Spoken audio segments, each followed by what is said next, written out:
MCom banking एवं व्यावसायिक अर्थशास्त्र विषय में रिसर्च मेथोडोलॉजी के पेपर में आज की चर्चा का विषय है शोध के प्रकार या टाइप्स ऑफ रिसर्च।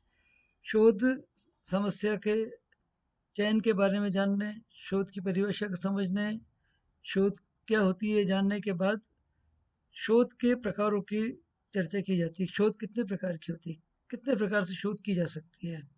इसके लिए मूल रूप से 4 बेसिक अवधारणाएं हैं शोध के प्रकारों की। उसमें descriptive and analytical research, applied and fundamental research, quantitative and qualitative research, conceptual and empirical research. जब शोध में तथ्यों का वर्णनात्मक विवरण प्रस्तुत किया जाता है, विश्लेषणात्मक पार्ट कम होता है, जो अन्य कई गुण हैं, क्वालिटेटिव गुण हैं, उन गुणों का प्रयोग किया जाता है, मनोभावों का उपयोग किया जाता है, मानसिकता को ज़्यादा जोड़ा जाता है, गणितीय तथ्य कम होते हैं, गणितीय तथ्यों का प्रयोग कम किया जाता है और विश्लेषण में विवरण ज़्यादा होता है। उसे डिस्क्रिप्टिव रिसर्च कहा जाता है।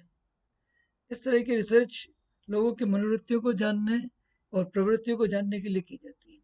एनालिटिकल रिसर्च पूरी तरह गणितीय तथ्यों पर निर्भर करती है।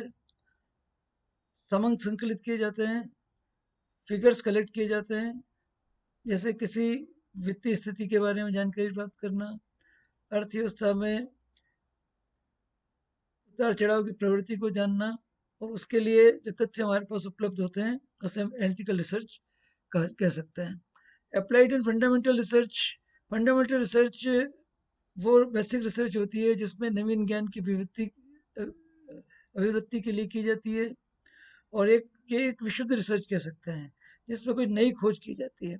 अप्लाइड रिसर्च एक व्यवहारिक शोध है जिसमें किसी समस्या का व्यवहारिक हल ढूंढा जाता है और उसके लिए शोध की जाती है, जो किसी घटनाक्रम के लिए हो सकती है।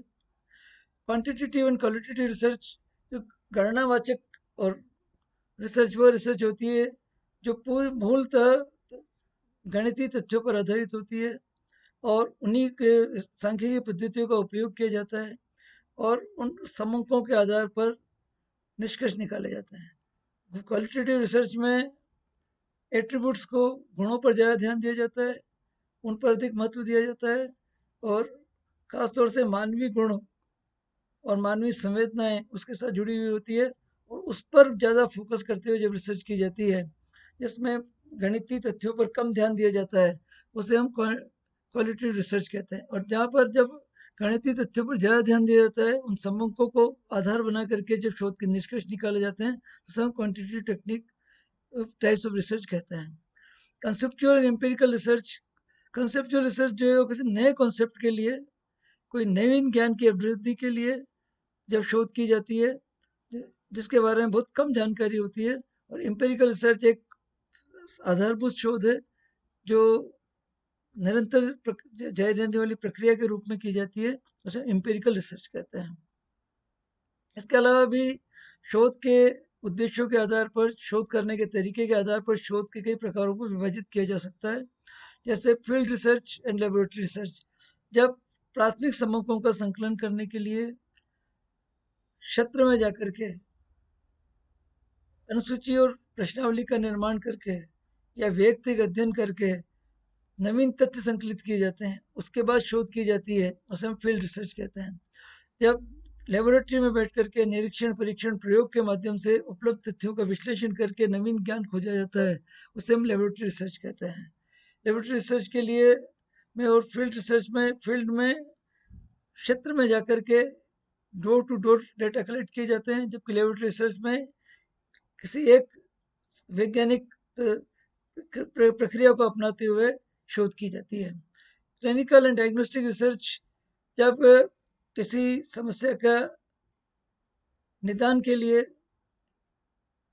आर्थिक समस्या के निदान के लिए जब शोध की जाती है, जिसमें समस्या को, मूल को ढूंढ करके उस समस्या के निदान के लिए निष्कर्षात्मक रूप में उपाय दिया जाता है, उसे हम डायग्नोस्टिक रिसर्च कहते हैं। क्लिनिकल रिसर्च में किसी समस्या के बारे में जानकारी प्राप्त की जाती है, उसके तथ्यों के बारे में जानकारी प्राप्त की जाती है तथा एक निष्कर्ष, एक सामान्य निष्कर्ष निकाला जाता है। One time and longitudinal research, जब किसी एक समस्या के लिए कोई एक बार कोई समस्या उत्पन्न होती है और उस समस्या के लिए जब शोध की जाती है तो वन टाइम रिसर्च कहलाती है। लॉन्गिट्यूडनल रिसर्च एक बेसिक रिसर्च है जो लंबे समय के लिए दीर्घ काल के लिए की जाती है, उसे लॉन्गिट्यूडनल रिसर्च कहते हैं। Conclusion oriented research and decision oriented research, जब किसी शोध का उद्देश्य किसी निष्कर्ष पर पहुंचना रहता है, यानी कोई तथ्य, कोई घटना घटित हुई है, उस घटना के निष्कर्ष पर पहुंचने के लिए जब शोध की जाती है तो उसे हम कंक्लूजन ओरिएंटेड रिसर्च कहते हैं। जब किसी समस्या के संबंध में या किसी विवाद, सामाजिक आर्थिक विवाद के संबंध में शोध करके कोई निर्णय दिया जाता है, जिसका उद्देश्य, जिसका फोकस डिसीजन देना होता है, निर्णय देना होता है, उसके लिए उचित या अनुचित का निर्णय देना होता है, तो उसे डिसीजन ओरिएंटेड रिसर्च कहा जाता है। कंक्लूजन में केवल निष्कर्ष निकाल कर छोड़ दिया जाता है। डिसीजन ओरिएंटेड रिसर्च में निर्णय दिया जाता है कि ये चीज़ होनी चाहिए या चीज़ नहीं होनी चाहिए, ऐसा होना ठीक है या ऐसा होना ठीक नहीं है। हिस्टोरिकल रिसर्च ऐतिहासिक तथ्यों पर आधारित होती है, यानी पिछले सालों की प्रवृत्ति को देख करके आगे की प्रवृत्ति के लिए जब शोध की जाती है। आर्थिक ट्रेंड हो सकते हैं, सामाजिक ट्रेंड हो सकते हैं, लोगों की मांग की प्रवृत्ति हो सकती है, लोगों की रुचि फैशन में बदलाव के संबंध में हो सकती है।